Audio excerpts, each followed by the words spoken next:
বন্ধুরা, কয়েক বছর আগের কথা বলি, জায়গাটার নাম হলো মহারাষ্ট্র। এই মহারাষ্ট্রের বুকে একজন বিখ্যাত ফিল্ম স্টার, নাম হলো মিস্টার নানা পাটেকার। নাম শুনেছেন বাবা? বলিউডের বিখ্যাত একজন নামি দামি ফিল্ম স্টার, নাম হলো মিস্টার নানা পাটেকার। যে নানা পাটেকার সারা পৃথিবীর বুকে আলোড়ন সৃষ্টি করেছিলেন তার একটা ডায়লগ বলে, সেই ডায়লগটা হলো, এক মচ্ছর আদমি কো হিজরা বানা দেতা হ্যায়, এক মচ্ছর आदमी को हिजरा बना देता है। এই ডায়লগ দিয়ে তিনি সারা ভারতবর্ষ, সারা পৃথিবীর বিভিন্ন জায়গায় ফেমাস হয়ে গেছিলেন। মানুষের মুখে মুখে তার এই ডায়লগটা ঘুরে বেড়ায়। তিনি কেন বলেছিলেন? এক মচ্ছর মানে একটা মশা মানুষকে হিজড়ে বানিয়ে দেয়। যখন মশা শরীরে বসে আমরা হিজড়েদের সম্মান করি, গোদা বাংলায় বলি হিজড়ে বা হিজড়া, যাই বলি না কেন। আর আমরা বলি থার্ড জেন্ডার, তৃতীয় লিঙ্গ, সম্মান দিয়ে বলি। আরো কিছু সম্মানীয় ভাষা আছে, তা আমি একেবারে গোদা বাংলায় বলি, যেহেতু উনি হিজড়া কথাটা ইউজ করেছেন তাই আমি এখানে বলছি। তো তিনি কি বলতে চাইলেন? যে মানুষের শরীরে যখন কোনো মশা বসে, সেই মশা তখন কি করে? দাম করে মারে, তাই তো নাকি? রাস্তাঘাটে হিজড়া যখন আপনার কাছে পয়সা চাই কি করে? হাততালি মারে না? মারে না? তাই তিনি বললেন এক মচ্ছর আদমি কো হিজড়া বানা দেতা হে। তার মানে বুঝিয়ে ঘুরিয়ে তিনি বলতে চেয়েছেন এটাই, হে মানুষ, তোমার কিসের অহংকার, কিসের তোমার বড়াই, কিসের তুমি শক্তি প্রদর্শন করো, কিসের লোক বল, জনবল, টাকা বল, অর্থ বল, ক্ষমতা বল? একটা মশা তো তোমাকে হিজড়া বানিয়ে দিতে পারে, কিসের তুমি অহংকার করো? আর ঠিক আমার আল্লাহ কোরআন মাজিদে জানিয়ে দিয়েছেন, ইন্নাল্লাহা লা ইউহিব্বুল মুতাকাব্বিরিন, আল্লাহ তাআলা ने पसंद नहीं करते हैं तकब्बुर करने वालों को। অহংকারীকে, তাকাব্বুর করা মানুষকে আমার আল্লাহ পছন্দ করেন না। মহারাষ্ট্রের বুকে যখন খরা হয়েছিল কয়েক বছর আগে, নানা পাটেকার একজন সমাজসেবী মানুষ, তিনি মহারাষ্ট্রের মানুষদের খবর পেলেন যে তারা আত্মহত্যা করছে, তারা আত্মহত্যা করছে। তারা সব ক্ষুধার তাড়নায়, ক্ষুধার যন্ত্রণায়, তাদের ওখানে খরা হয়ে গেছে, চাষে কোনো ফসল নাই, বাচ্চারা খেতে পায় না, এই টেনশনে, এই চাপে তারা আত্মহত্যা করছে। মিস্টার নানা পাটেকার একজন সমাজসেবী মানুষ, তিনি তার ব্ল্যাঙ্ক চেক নিয়ে, তার অর্থ নিয়ে, ব্ল্যাঙ্ক চেক নিয়ে মহারাষ্ট্রে চলে গেলেন, সেই জায়গায়, সেই গ্রামগুলোতে পৌঁছে গেলেন। হে তরুণ যুবকেরা, মিস্টার নানা পাটেকার এমন সময় মহারাষ্ট্রের ওই সমস্ত গ্রামগুলোতে গেলেন, গিয়ে বললেন, বাবারা তোমরা আর আত্মহত্যা করো না বাবা, তোমাদের নিউজ ইন্টারন্যাশনাল খবর হয়েছে, আমি হলাম বলিউডের ফিল্ম স্টার, নাম হলো আমার নানা পাটেকার, আমি একজন সিম্প্যাথিওয়ালা মানুষ, আমি একজন সোশ্যাল ওয়ার্কার, আমার হৃদয়টা মানুষের কষ্টে দুঃখে কাঁদে, তাই আমি থাকতে না পেরে আমি তোমাদের এখানে চলে এলাম বাবা। আচ্ছা, তোমাদের এখানে কত মানুষ আত্মহত্যা করেছে বলো, আর আত্মহত্যা করবে না? তোমাদের অভাব অভিযোগগুলো আমাকে বলো, আমি তোমাদের সহযোগিতা করার জন্য এসেছি। সকলকে লাইন দিয়ে দাঁড় করিয়ে দিলেন, প্রত্যেক পরিবারকে ব্ল্যাঙ্ক চেক ভাই আমার সেখানে একটা অ্যামাউন্ট বসিয়ে তাদের হাতে চেক গুলো দিলেন। তিনি নামগুলো নথিভুক্ত করতে লাগলেন। নথিভুক্ত করতে গিয়ে দেখেন যত মানুষকে তিনি চেক দিচ্ছেন তার মধ্যে একজন মুসলমানের নাম তিনি পান নাই। হে তরুণ যুবকেরা, হে আমার বন্ধুরা, সেই সময় তিনি জিজ্ঞাসা করলেন, বাবারা, হে মহারাষ্ট্রের মানুষেরা, হে খরা কবলিত এলাকার ভাইয়েরা, আচ্ছা তোমাদের এখানে কোনো মুসলিম সম্প্রদায়ের মানুষ নাই? তাদের কি এখানে কোনো খরা হয় না? তাদের মধ্যে কি কেউ আত্মহত্যা করে না? সেই সময় ওই মানুষগুলো বলেছিল, সাহেব এখান থেকে আর কিছুটা যেতে হবে, অমুক জায়গায় মুসলিম পল্লী আছে, পাড়া আছে, সেখানেও খরা হয়েছে, সেখানকার মানুষগুলো অনাহারে দিন কাটাচ্ছে।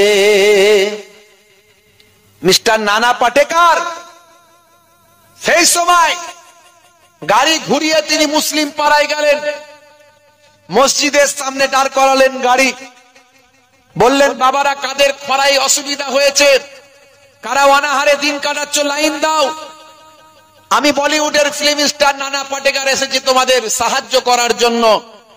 দেখলেন মুসলমানেরা সব লাইন দিচ্ছে, তখন তিনি তার নিজের পকেট থেকে চেক বের করে এক নাম্বার লিখে ভাই আমার অ্যাকাউন্ট লিখে তিনি দিতে শুরু করলেন। বললেন বাবা কতজন মানুষ তোমাদের এখানে আত্মহত্যা করেছে, কতজন মানুষ আত্মহত্যা করেছে। সেই সময় ওই মুসলিম যুবকগুলো বলেছিল সাহেব আমরাও খুব অনাহারে দিন কাটাচ্ছি, অর্ধাহারে দিন কাটাচ্ছি, আমাদের বাচ্চারাও খেতে পায় না, আমাদের বাচ্চারাও অনাহারে অর্ধাহারে দিন কাটাচ্ছে, কিন্তু তারপরেও আমরা কেউ আত্মহত্যা করি না। জোরে হবে না? হে তরুণ যুবকেরা, মিস্টার নানা পাটেকার সেই সময় বলেছিলেন আচ্ছা মুসলিম ভাইরা তোমাদের এই কথাটা আমার বড্ড ভালো লাগলো, কিন্তু এর কারণটা তোমরা বলো। ওই পাড়াতে গেলাম, বহু যুবক আত্মহত্যা করেছে অর্থের অভাবে, তাদের আমি ত্রাণ দিয়েছি, তাদের আমি টাকা পয়সা দিয়েছি, কিন্তু তোমাদের এখানেও খরা হয়েছে, অনেক কষ্টের মধ্যে জীবন যাপন করছো, কিন্তু এরপরেও তোমরা আত্মহত্যা করোনি কেন? কারণটা হয় বিষয়টা একটু জানতে চাই। নিশ্চয়ই ভালো কাজ করেছো, আত্মহত্যা করা কখনো উচিত নয়, এটা আমি সমর্থন করি না। আত্মহত্যা কোন সমস্যার সমাধান হতে পারে না, এটা আমি সমর্থন করি, কিন্তু মনে রাখবেন কোন জিনিসের কারণে তোমরা আত্মহত্যা করোনি সেটা জানতে চাই।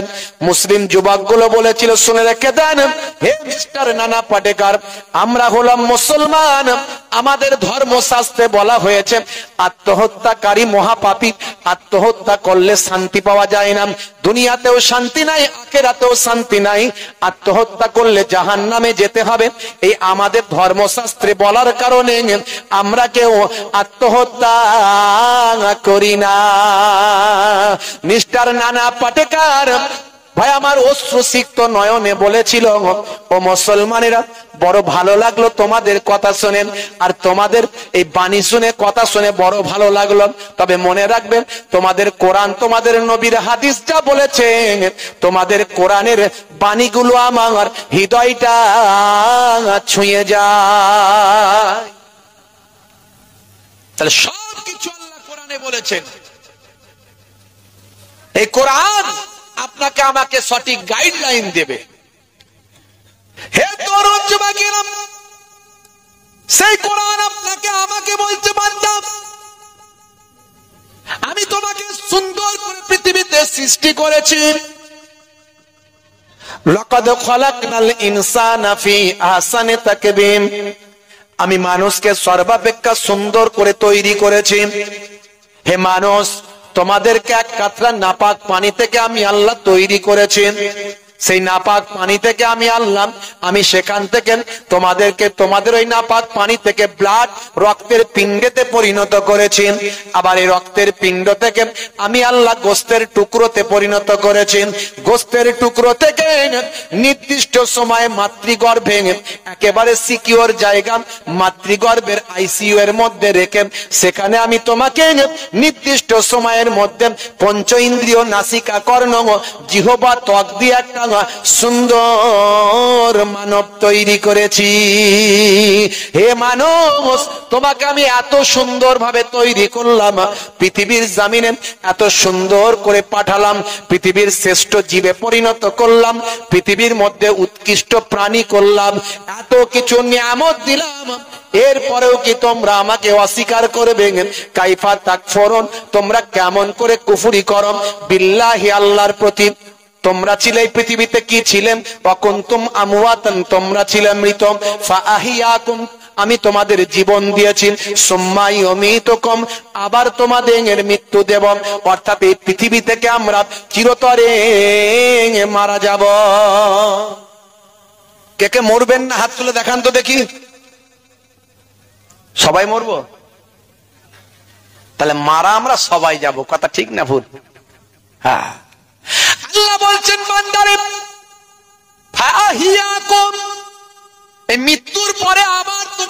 জীবন দেব, এই মৃত্যুর পরে আমরা আবার জীবিত হব। কবে সেটা? কাল কিয়ামতের দিনে আবার জীবিত হব। সেদিন জীবিত হয়ে কি করব? সুম্মা ইলাইহি তুরজাউন, তোমাদেরকে আমি আল্লাহ আমার কাছে ফিরতে হবে। মুসলিম তুমি নামে হলেই আজ কামে হলে না ভাই, মুসলিম দেখো অপরাধে লিপ্ত কেন হয়?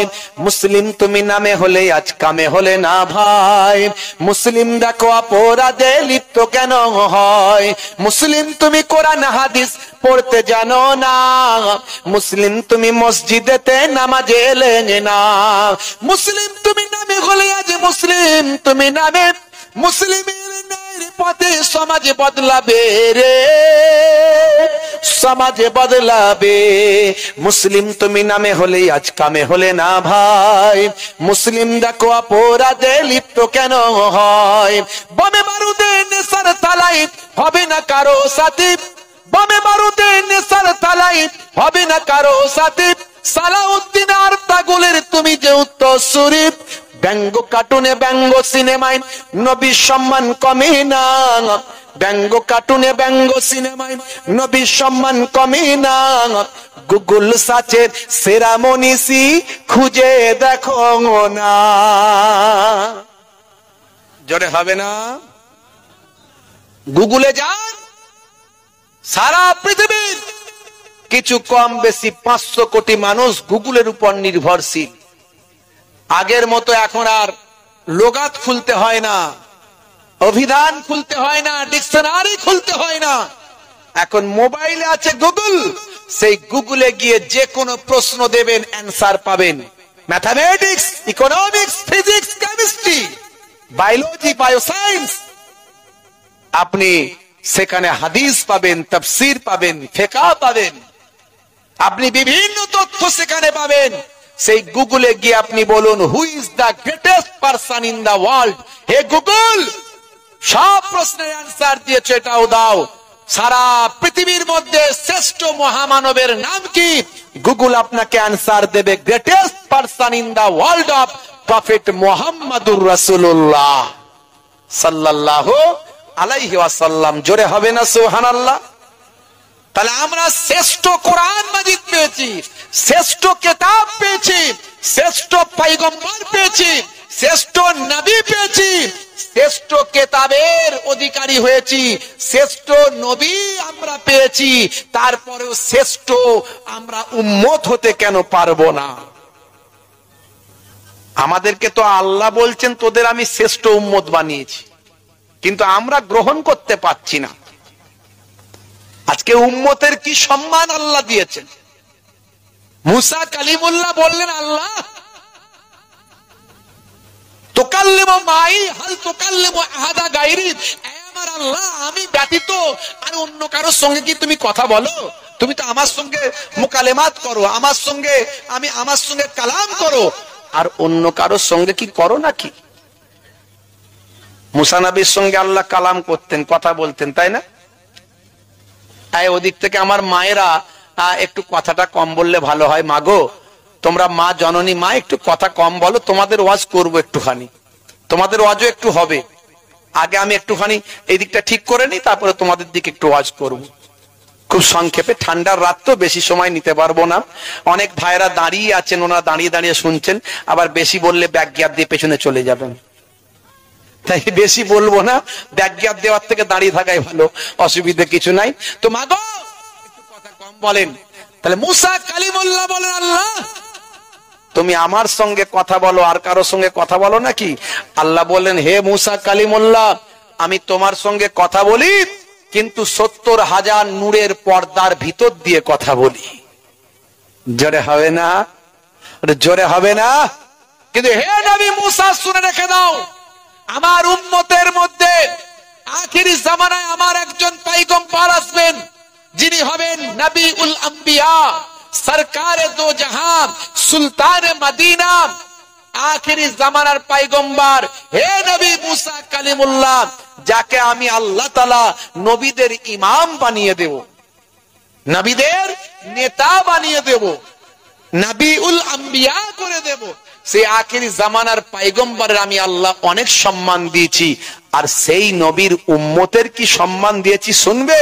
হে নবী মুসা কালিমুল্লাহ, সেই নবীর উম্মতদের এত মর্যাদা দিয়েছি, যখন সেই নবীর উম্মত সালাতে যাবে, নামাজে যাবে, তখন নামাজে যখন গিয়ে সিজদায় পৌঁছে যাবে, সিজদায় যখন পৌঁছে যাবে, তখন আমার সঙ্গে তাদের কোনো পর্দা থাকবে না, আমি আল্লাহ আমার সঙ্গে তাদের ডাইরেক্ট কথা হবে।